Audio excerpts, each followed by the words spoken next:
নমস্কাৰ সকলোকে। আজি আপোনালোকলৈ এবিধ চিনাকি গছৰ বিষয়ে ক'বলৈ ওলাইছোঁ। আপোনালোকে সকলোৱে দেখি চিনিব পাৰিছেই। এবিধ হৈছে নাৰিকল গছ।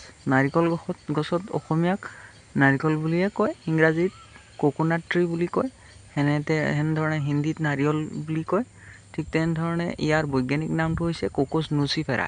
এৰিকেচি বুলি এবিধ ফেমিলিৰ বৈজ্ঞানিকসকলে ভাগ কৰা এটি ফেমিলিৰ এটি উদ্ভিদ হৈছে এই কোকোনাট ট্ৰী বা নাৰিকল গছ। এই নাৰিকল গছৰ লগতে আচলতে তামোল গছো এই এৰিকেচি ফেমিলিৰে হয়।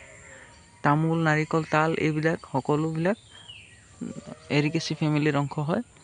আৰু কোকোৱা বুলি গণ এবিধৰ জীৱিত এবিধ প্ৰজাতিয়ে হৈছে এই নাৰিকল গছ। নাৰিকল গছ হৈছে আমাৰ ভাৰতবৰ্ষৰ কেৰেলা ৰাজ্যৰ ৰাষ্ট্ৰীয় উদ্ভিদ বা ৰাষ্ট্ৰীয় গছ হৈছে নাৰিকল গছ। ঠিক তেনেধৰণে মালদ্বীপছ বুলি দেশখনৰ ৰাষ্ট্ৰীয় ফল হৈছে নাৰিকল। আশা কৰিছোঁ তথ্যখিনি জানিব পাৰি ভাল পাব। ধন্যবাদ।